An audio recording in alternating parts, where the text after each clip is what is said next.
नमस्कार। जय गुरुदेव। जया तंत्र मंत्र केंद्र में मैं आप लोगों के मध्य एक सत्संग की बात देने जा रहा हूँ। मैं स्वामी जय गुरुदेव मालिक से जुड़ा था और आज भी जुड़ा हूँ। जीवन पर्यंत स्वामी जय गुरुदेव मालिक से मैं जुड़ा रहूँगा, जो परम पूजनीय परम संत मथुरा के निवासी मथुरा वाले मेरे बाबा जय गुरुदेव मालिक हैं। जय गुरुदेव मालिक की पत्रिका में मैंने एक बात सुनी थी, जो मैं आज उन लोगों के लिए लाया हूँ जो लोग मांसाहारी भोजन करते हैं, या कुछ लोग हमारे भाई बहन शाकाहारी तो हैं लेकिन वो लोग मांसाहारी लोगों के घर में भोजन करते हैं। उन लोगों के लिए लाया हूँ जो लोग कहते हैं कि मैं नियम पूर्णतया नहीं पालन कर सकता। कुछ लोग कहते हैं कि मैं शाकाहारी तो हूँ लेकिन मांसाहारी के घर पर मुझे भोजन करना पड़ता है। उसी संदर्भ में मैं एक घटना की जानकारी देने जा रहा हूँ जो मेरे मालिक जय गुरुदेव बाबा ने मुझे सुनाई थी, और मैंने पत्रिका में भी लिखी हुई ये जानकारी सुनी है। एक मेरे सत्संगी भाई थे जिनका जय गुरुदेव मालिक की कृपा से तीसरा नेत्र खुल चुका था, और तीसरा नेत्र खुल चुका था लेकिन पूर्णता नहीं खुला था। वो शिष्य किसी और के थे। मैं ये बात कह रहा हूँ कि मेरे जय गुरुदेव मालिक की कृपा से खुल चुका था, लेकिन वो किसी और के शिष्य थे उस समय। तो किसी भी मांसाहारी के घर पर वो भोजन नहीं करते थे, और शुद्ध शाकाहारी तो बचपन से ही थे वो। उनके गुरुजी ने दिशा निर्देश किया था कि जिस पात्र में किसी मांसाहारी ने भोजन किया हो उसमें भी आप कभी भोजन मत करना।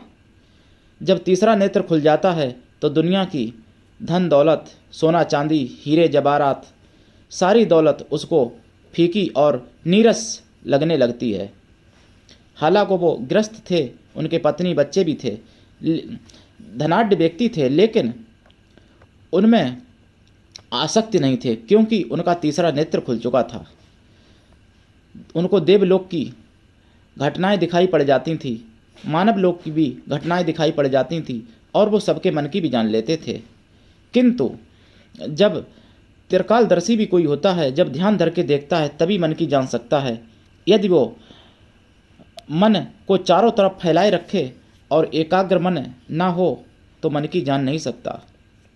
मेरे प्रिय भाई बहनों, एक बार उनको सफ़र में, उनको यात्रा में भूख ने पीड़ित किया।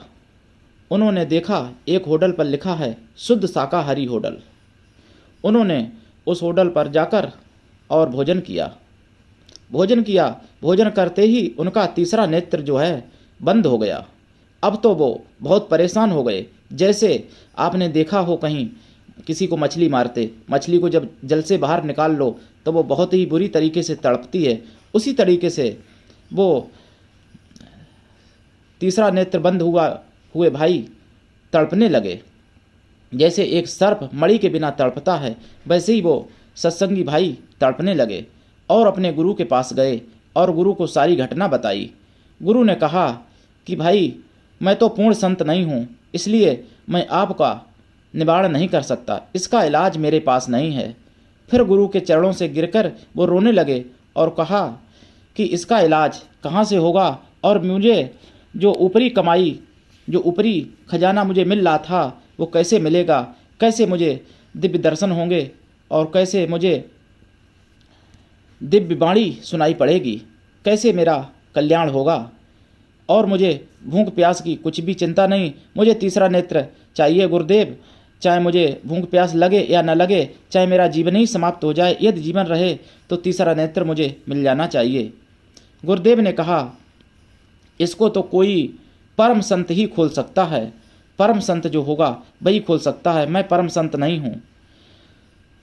अब वो इसी तलाश में लग गए कि परम संत कौन और कहाँ कैसे मिले। एक बार की घटना हुई कि उन्हीं के नज़दीक कहीं पर पोस्टर लगाए जा रहे थे। उन पोस्टरों में लिखा था परम संत परम पूज्य बाबा जय गुरुदेव पधार रहे हैं फला तारीख को। उनको बहुत ही खुशी मिली और खुशी का ठिकाना ना रहा और वो इंतज़ार करने लगे उस तारीख का, उस तिथि का।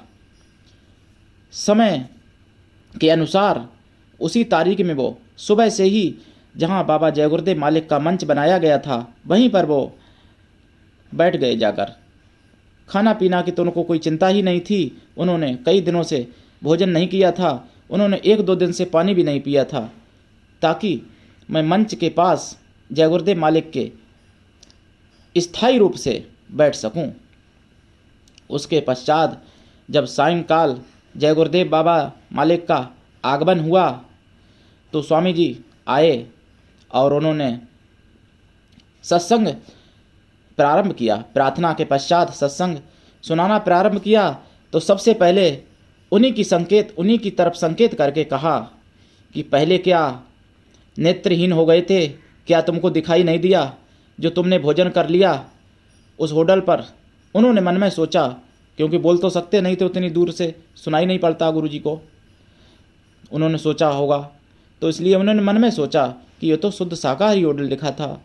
तो गुरुजी ने फिर जवाब दिया उनकी मन की बात को समझकर कि लिखा तो शुद्ध शाकाहारी होटल था, लेकिन तुमसे पहले तुमको मालूम है उसमें कौन भोजन करके गया था? उसमें कोई मांसाहारी भोजन करके गया था। तो फिर उन्होंने प्रश्न मन में किया कि प्लेट को तो धुल दिया गया था। तो उन्होंने कहा प्लेट धुल देने से मांसाहारी जो भोजन कर जाता है उसकी जूठन जरूर धुल जाती है, लेकिन उसके जो विकार हैं वो नहीं धुलते हैं।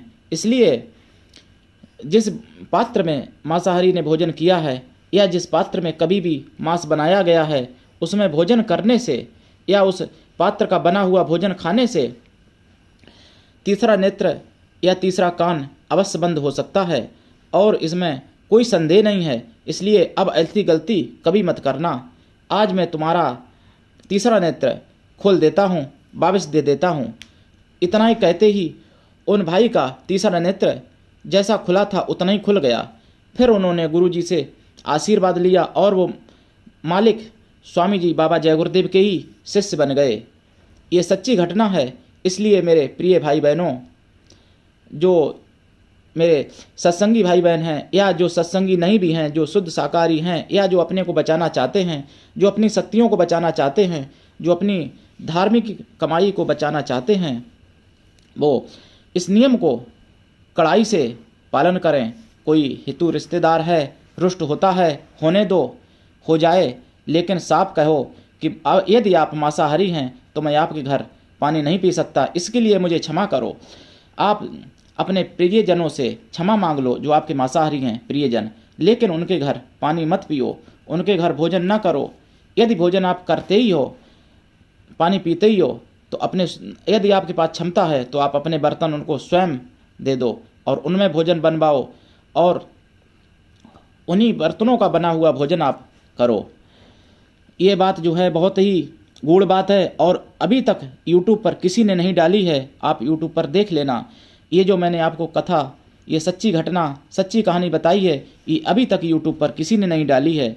मैंने इसलिए डाली है कि सबका धर्म सुरक्षित रहे, सबकी शक्तियाँ सुरक्षित रहें। बहुत से मेरे सत्संगी भाई बहन हैं और बहुत से ऐसे भी शाकाहारी भाई बहन हैं जिनको मालूम नहीं होती है और किया कराया सब कुछ उनका नष्ट हो जाता है। मेरे प्रिय जनों, भाई बहनों, गुरु का आदेश, गुरु का निर्देश, गुरु की इच्छा पूर्ण करना, गुरु का आदेश पालन करना, गुरु का निर्देश मानना अपने प्राणों से भी बड़ा है। अपने प्राण भी चले जाएं, लेकिन गुरु का आदेश नहीं टूटना चाहिए, गुरु का निर्देश नहीं टूटना चाहिए, चाहे गुरु कोई भी हो। गुरु की इच्छा के विपरीत कार्य नहीं होना चाहिए, चाहे प्राण भी चले जाएं, प्राण चाहे 100 बार जाएं, फिर भी गुरु के खिलाफ कोई भी कार्य ना करें। मेरे प्रियजनों, सत्संगी भाई बहनों को जय गुरुदेव। और जो शुद्ध शाकाहारी भाई बहन हैं या जो सनातन धर्म में रुचि रखते हैं, उन भाई बहनों को मेरी तरफ से जय श्री राम। मेरे चैनल को आप अवश्य सब्सक्राइब करें यदि आप नए हैं तो, और मेरे चैनल को आप लाइक करें, शेयर करें, कमेंट भी करें। यदि आपको सत्संग से जुड़ी हुई किसी भी प्रकार की कोई जानकारी चाहिए या वेद से, पुराण से, शास्त्र से, श्रुति से, स्मृति से या किसी भी संप्रदाय से, तो आप अवश्य मुझसे जानकारी पूछ सकते हैं। मेरा मोबाइल नंबर है 9305 63 71 73। तो आज के लिए इतना ही। धन्यवाद। जय श्री राम। हमारे चैनल को लाइक, शेयर व सब्सक्राइब करें। धन्यवाद। जय गुरुदेव।